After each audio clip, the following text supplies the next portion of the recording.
Hello student, this is Suman Sharma from Sinidih and this is the next video for class 9.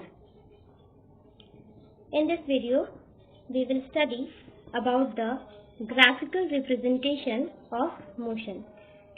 In the last video, we studied that how the equation of motion is proved mathematically. Before we prove the equation of motion by graphical method, we have to study this topic very carefully. As you can see that it is also written here that a graph is a pictorial representation of the relation between the two sets of data, of which one set is of dependent variable and the other set of independent variable.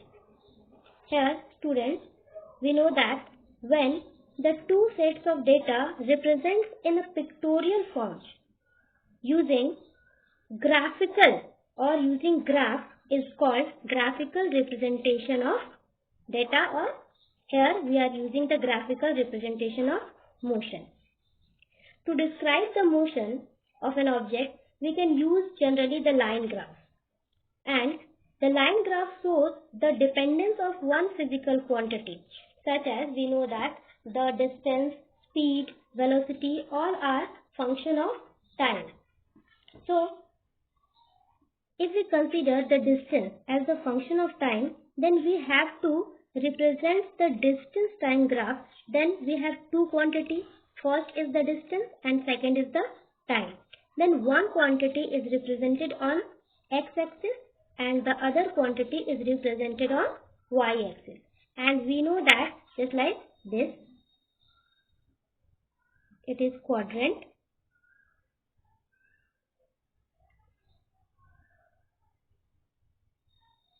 We know that distance is a function of time. So, the distance is represented on y-axis and time is represented on x-axis. You have to remember this. Here are some more important points related to distance time graph. First, the change in position of an object with time can be represented on the distance time graph.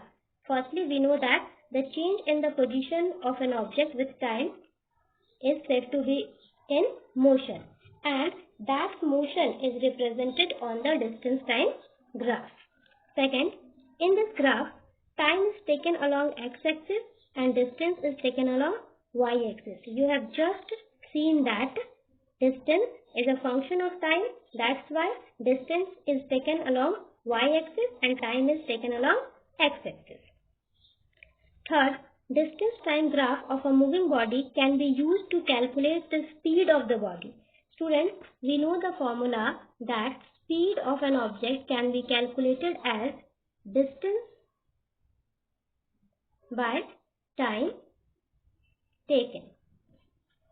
So, if we are plotting the distance time graph, then by using the distance time graph, we can calculate the speed of the object. But if some specification is mentioned, or we can say that if any particular direction or a straight line is mentioned, then this distance time graph gives us velocity of an object. Okay. Now the next point is that the distance time graph of a body moving at uniform speed. When the object is moving at uniform speed means it covers equal distance in equal interval of time. In the case of uniform motion or in the case of uniform speed, the distance time graph is a straight line.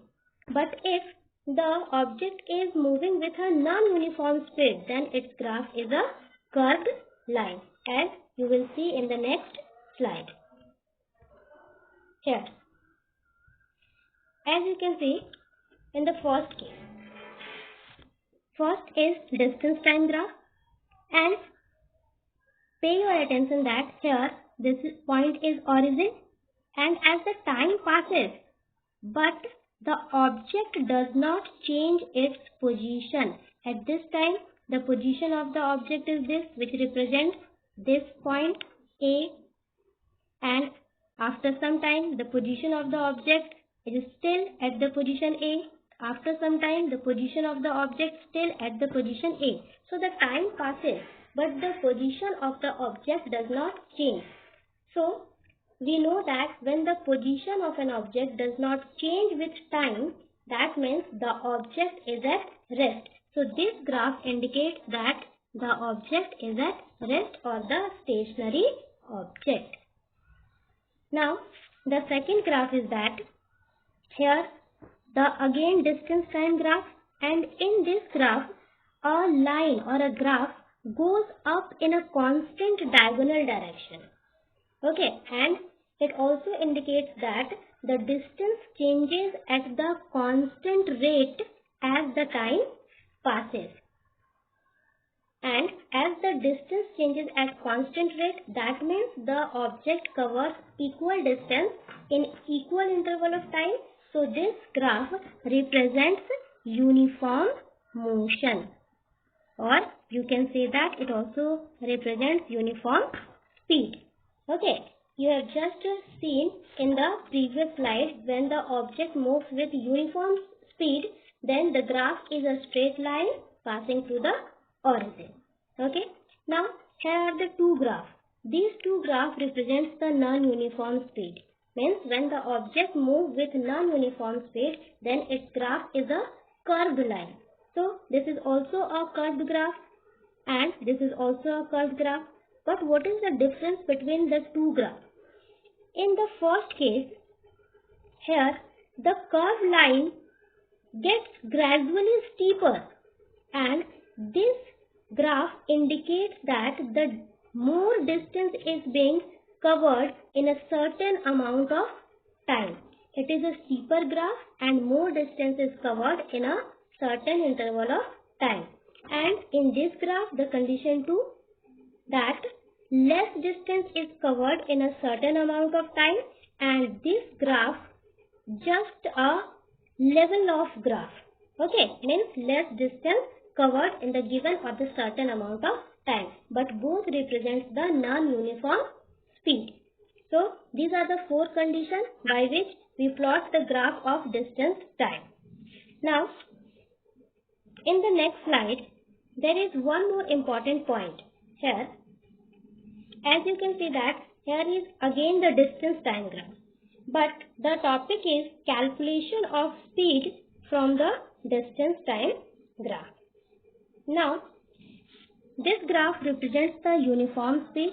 Here from this position the graph starts and we draw a straight line passing through the origin like this.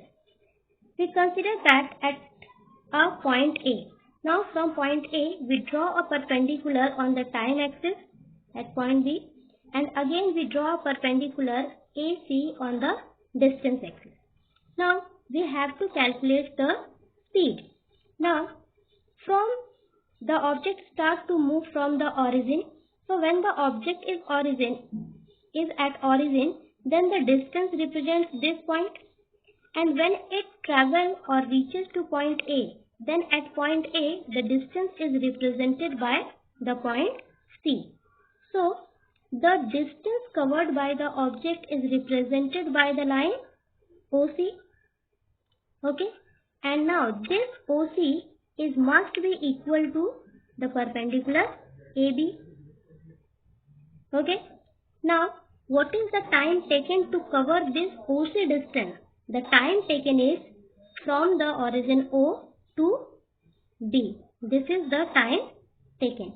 Now OB represents the time taken, which is equal to AC. You can see OB is equal to AC, and we have to calculate the speed, and we know the formula that speed is equal to distance by time taken. And in this graph the distance is equal to OC and time taken is equal to OB, and that OC is equal to AB. That's why it is written as AB, and OB is equal to OB.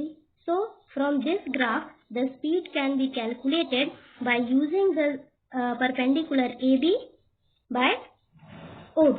So this is the formula by which we can calculate the speed in distance time graph. One of the most important points which you have to remember is that when we are talking about the distance time graph, and if we have to find the slope of distance time graph,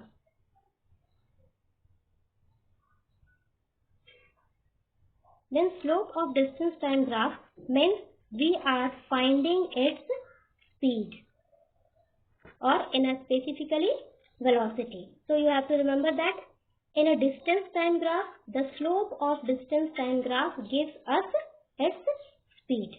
So this is one of the very most important topic, because this topic is generally very used to solve the numerical.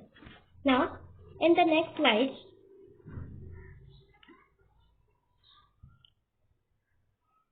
the topic is distance time graph or velocity time graph.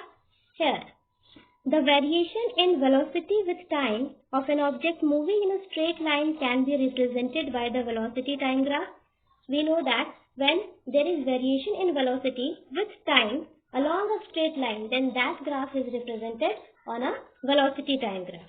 In the velocity time graph, time is represented on x-axis and velocity is represented on y-axis. In the same manner, we know that velocity is a function of time. That's why velocity is a dependent variable. So we plotted the velocity on y-axis and time is represented on x-axis. Now the third point is that the product of velocity and time gives us displacement of an object moving with uniform velocity. We know the formula of velocity, that velocity is equal to displacement by time taken. Okay, so it is written the product of velocity and time. So when we multiply the product and time taken, then we will get the magnitude of displacement. But in this condition, there is a condition that the velocity must be uniform velocity. This is the first important point in the speed time graph.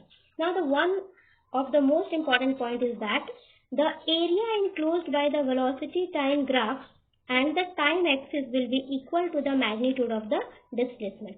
We will discuss it in the next slide. Okay.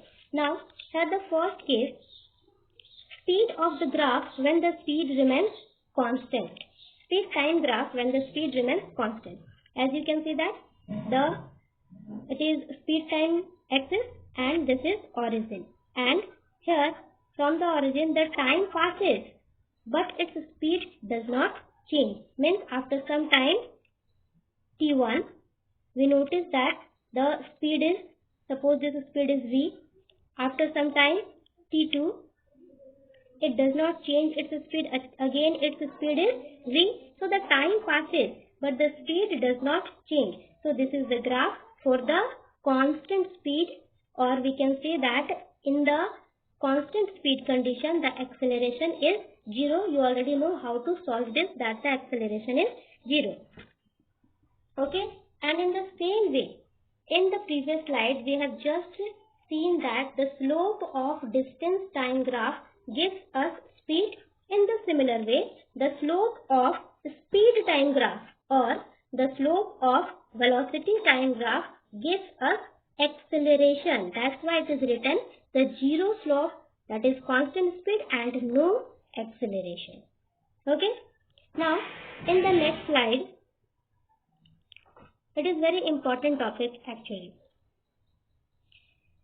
Here, speed time graph when speed changes at uniform rate.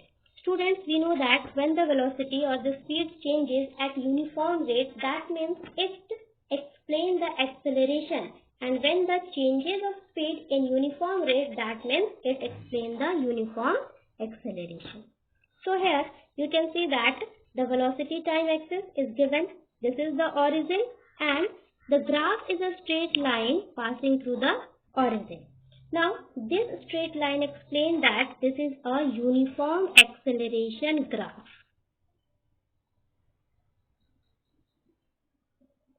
This is uniform acceleration graph because as the time passes with respect to time, the velocity changes in equal amount.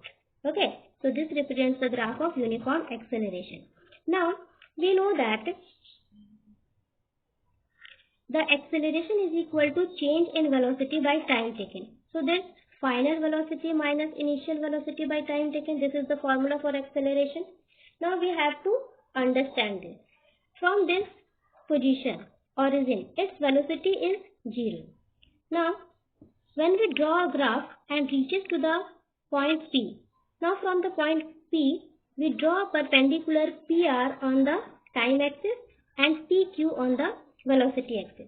So when the object is at position P, then at this position the velocity of the object is somehow V. Okay.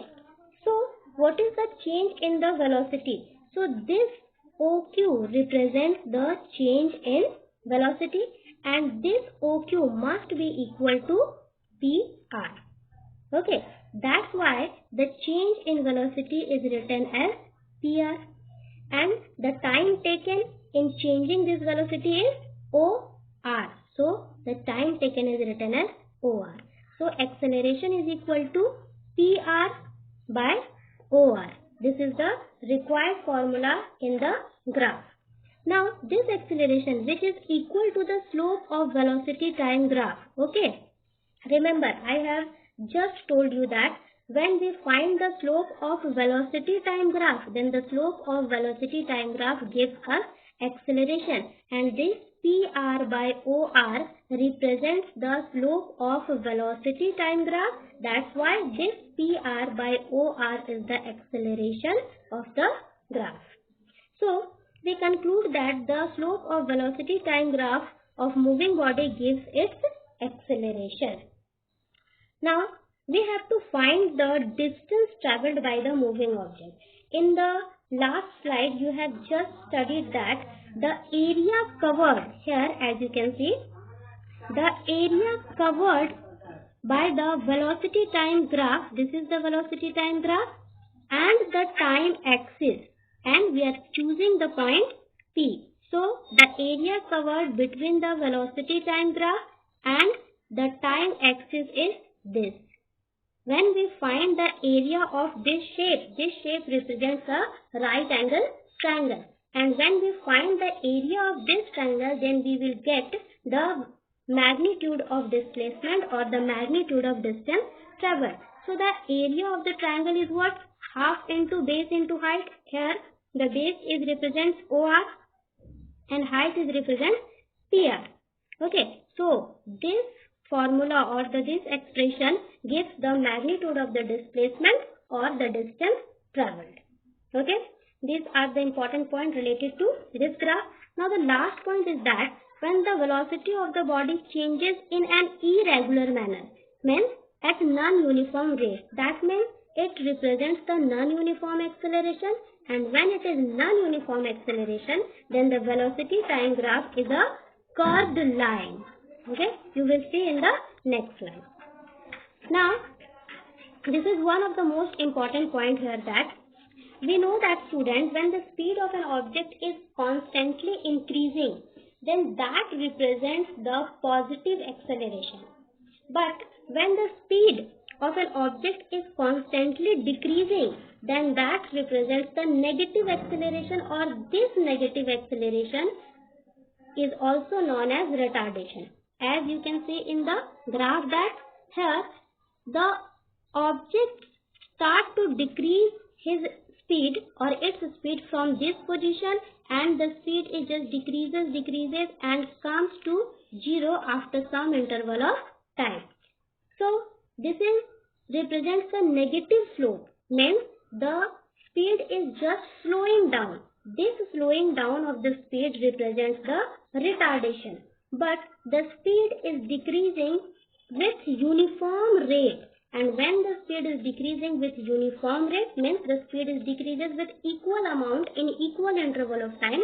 That's why it represents the uniform retardation. So this is the graph for uniform retardation. Okay, now the third case is very important. Students, we know that when we plot a graph like this, suppose the speed and time graph, okay, and we draw a graph like this starting from the origin. When the graph is started from the origin, it indicates that its initial speed or initial velocity is 0. But when the graph is not started from the origin, it indicates that its initial speed is not 0 as this. In this graph, the graph started from here, which is not the origin. That means it had some initial velocity which is not equal to 0. Now, here this graph also represents that the speed of the object is increases. That is, it represents the positive slope. And the positive slope also indicates the speeding up.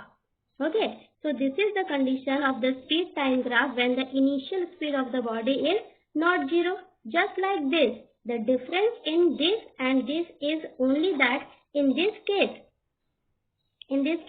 the initial speed is 0, but in this case the initial speed is not 0, but in both the case the object is speeding up, that is positive slope. So this is the condition of this slide. Now in the next slide, the condition 4th. Speed time graph when speed changes at non-uniform rate, that is non-uniform acceleration. I just told you, and its graph is a curved line. Okay, you have to remember this. The graph of non-uniform acceleration is a curved line. Now there is a numerical which is very important. This type of numerical is very important and you have to do practice to solve such type of numerical. Okay, in the graph here the speed time graph is given, and in the speed time graph the line graph is also plotted. As you can see, in the speed time graph the OA represents uniform acceleration, AB represents constant speed, and BC represents uniform retardation. OA, the object is speeding up, that is positive slope. In AB, the object is constant, means not changing its speed. And in BC, the object is slowing down, means negative slope. So first question is, what type of motion is represented by OA? So OA represents uniform acceleration. Second, what type of motion is represented by AB? So AB with constant speed. And third, what type of motion is represented by BC? BC represents the uniform retardation. Okay, now find out the acceleration of the body.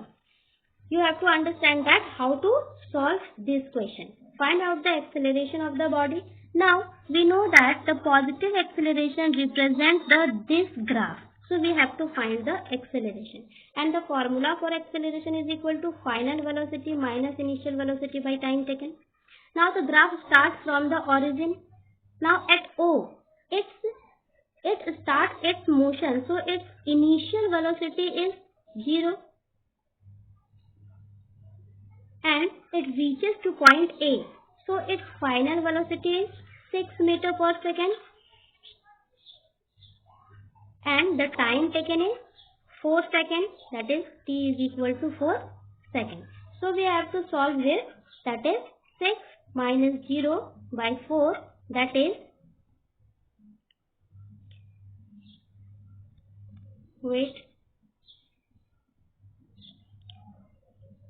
4, that is 6 by 4 or 3 by 2, that is 1.5. And you are finding acceleration, that is meter per second square, and it is a positive acceleration. As you can see, the answer is in positive, so it represents the acceleration of the body. Similarly, we have to find the retardation, and this graph represents the retardation. Retardation means the speed of the graph is decreasing, means it started from the point B. So at point B, the speed is 6 meter per second. So in this case, we can write the U is equal to 6 meter per second. This is E. And the speed is decreases and reaches to the point C. And at point C, the speed is 0 meter per second. That is V is equal to 0 meter per second. And what is the time taken? The time taken from reaching from B to C is this time. That is 6 seconds. So 6 seconds is the time. So you have to find that you have initial speed, final speed and time. So use the formula of acceleration and you will get the answer of your question. But you have to pay your attention that you are finding the acceleration. The answer must be in negative. So the acceleration will come with negative sign. Now find out the distance travelled by the body from A to B. A to B. This graph represents AB and we have to find the distance travelled by the body from A to B. We know that find the magnitude of the distance or the displacement, we have to find the area of the distance time graph. Distance time graph, this, and the time axis. So if we find the area of this segment, okay, because we have to travel only from A to B, we cannot include this section or this section, okay. So if we find the area of this section, then we will get the distance travelled by the body from A to B, and this represents the rectangle. Sorry, this represents the square, because this is also 6 meters per second and the time interval is also 6 seconds. So if you find the area of this section or this shape, then you will get the distance covered or the displacement. So this is the very important question, student. You have to practice such type of question as more as you can. Okay. So I think this is enough for today. Thank you so much.